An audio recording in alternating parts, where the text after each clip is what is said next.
Bien, mesdames, messieurs les journalistes, mesdames, messieurs les élus, chers collègues, chers amis candidats, mon cher Jean, nous souhaitions faire cette conférence de presse solennelle ici à Vallauris, non pas par peur, non pas par crainte, non pas par risque, non pas comme un effet du moment, mais comme l'a dit tout à l'heure, comme l'ont dit tout à l'heure Luc Chambonnet, Jean Besson et René Payan, l'heure est grave.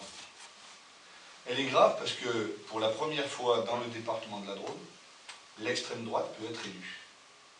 Ça ne s'est encore jamais produit. Et rien que cela, c'est grave. Et ce que nous voulons venir dire ici, à Vallauris, au cœur du canton, c'est plusieurs choses.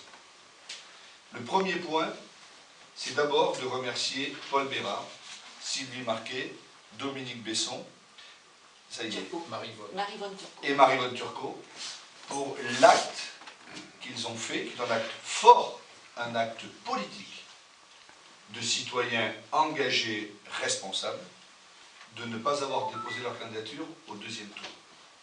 Je veux vraiment les remercier, et je veux dire ici que je m'en souviendrai longtemps. Parce que cet acte-là est un acte de combat contre l'extrême droite, de combat pour les valeurs de la République, de combat pour une certaine idée que l'on se fait de la vie politique. Je veux donc dire aux habitants de ce canton, non, pardon, deuxième remerciement, c'est les élus qui sont là. Les maires, présidents de la communauté de communes, Valréas et Territoire, les maires, les adjoints, les conseillers municipaux qui sont là, et qui, par votre présence, signifiez qu'au-delà, j'y reviendrai, des idées politiques, des origines des uns et des autres, au-delà de cela, lorsqu'on est engagé dans la vie quotidienne, dans la citoyenneté, engagé en politique, on a une certaine idée de la France, une certaine idée du vivre ensemble. Et que cette idée-là, elle nous rassemble, elle nous a toujours rassemblés dans l'histoire, qu'il y a eu des problèmes. Et elle nous rassemble encore là. Donc un grand merci à vous et à tous ceux qui ne peuvent pas être là. J'ai eu Bruno Durieux à plusieurs reprises au téléphone, mais je n'ai pas parlé pour lui. Mais je sais qu'il est inquiet de la situation de ce canton. En effet, qu'en est-il? Le Front National est arrivé en tête dans ce canton. Loin de moi l'idée de stigmatiser, l'idée de dire ils n'ont pas à se représenter, l'idée de dire les électeurs font n'importe quoi, non. Dans la démocratie, les électeurs ont toujours raison. En tout cas, ils ont leur raison. Et loin de moi l'idée que le Front National ne pourrait pas concourir à une élection. Le Front National est un parti qui existe dans notre pays, qui a le droit d'aller aux élections. Mais nous, s'il a le droit d'aller aux élections, nous avons le devoir de le combattre. Sur les idées. Pas sur les candidats, je ne les connais pas. D'ailleurs, on ne dit jamais un mot sur les candidats, d'où qu'ils viennent, quels qu'ils soient. Mais sur leurs idées. Et je veux appeler les électeurs qui ont voté pour l'extrême droite au premier tour. Et les électeurs qui pourraient être tentés par cela. Ne vous trompez pas de haine. Ne vous trompez pas de combat. Ne vous trompez pas dans votre vote. Car le vote qu'il faut émettre ici, dans le canton de Grignan-Donzère, c'est celui du développement et de la promotion du département de la Drôme. De l'idée que nous en faisons. Et Jean Besson l'a très bien dit, je ne voudrais pas un mot là-dessus. Mais moi je sais ce qui s'est passé dans ce pays dans les années 40 et 44. Je sais ce qui s'est passé dans le maquis de la Lons. Et rien que pour cette histoire, rien que pour la mémoire de celles et ceux qui y ont été, il ne faut pas se tromper.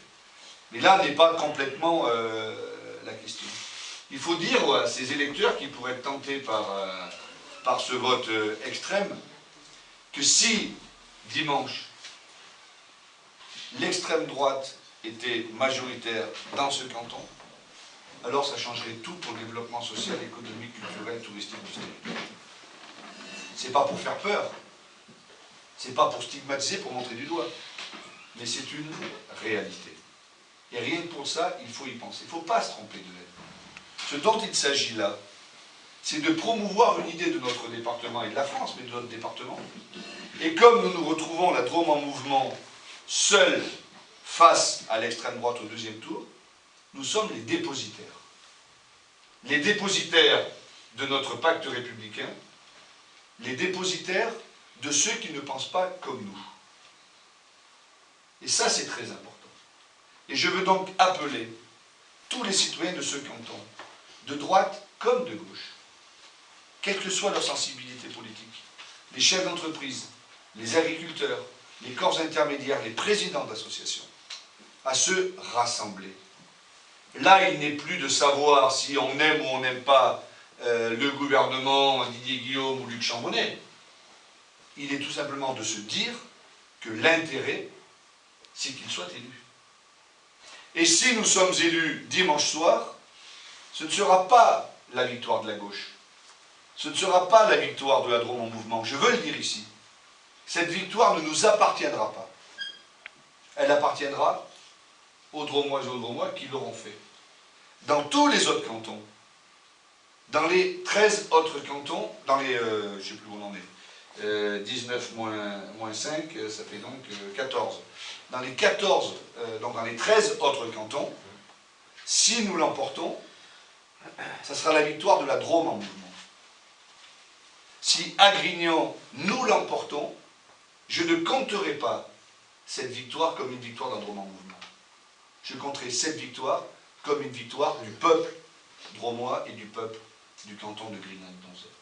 Ça sera la grande différence. On ne se trompe jamais quand on arrive là. Et donc je veux absolument, dans cet appel très solennel, dire à tous les électeurs de ce territoire de se mobiliser, pas uniquement pour faire barrage à l'extrême droite, c'est déjà beaucoup, mais pour voter pour ce rassemblement que Luc et René incarnent comme titulaires, avec Anaïs et Alain, mais ce rassemblement, ils l'incarnent eux-mêmes pour nos idées, mais pour les idées de la droite républicaine dans ce canton. Et je veux donc dire 3 choses simples. Premièrement, il faut que tous les électeurs citoyens de gauche votent pour Luc Chambonnet et René Payan. Il n'y a pas d'autre chose à faire. Le reste, si des électeurs de gauche ne votaient pas pour Luc Chambonnet et pour René Payan, alors j'aurai mal à mon engagement à gauche. Il faut que tous les électeurs de droite du premier tour se rendent compte que nous ne prendrons pas leur vote en otage. Nous ne prendrons pas leur voix en otage. Nous ne ferons aucune analyse sur le score que nous ferons. Mais il faut que les électeurs de droite de ce canton votent pour nous en suivant de fait le choix qui a été fait par les candidats Bérard et Marquet et leurs remplaçants de se retirer pour faire obstacle au Front National. Enfin, je veux dire très clairement ici que l'ancien président de la République joue avec le feu. Et quand l'ancien président de la République, actuel président de l'UMP, pour mettre, comme on dit en rugby, ses adversaires internes à 10 mètres pour préparer la primaire de la présidentielle, enchaîne phrase après phrase, qui sont d'ailleurs guère plus construites, des slogans qui se rapprochent du Front National, je dis toujours attention, on préférera toujours l'original à la copie, et que ça peut être mortifère pour la République.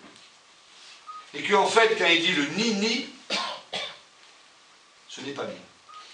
Et quand le même appelle à ne pas voter et donc à s'abstenir, c'est la négation de la démocratie et de la politique. Car l'engagement que nous prenons tous, l'engagement citoyen que nous apprenons à nos jeunes, c'est bien de faire une chose, c'est bien d'aller voter. On vote pour qui on veut, mais on va voter. Et l'ancien président de la République, actuel président de l'UMP, appelle les électeurs à ne pas aller voter. Mais vous vous rendez compte de cette négation de la démocratie politique? J'en ai mal à ma France. Et on ne peut pas laisser faire cela. Et en disant cela, je ne fais absolument pas de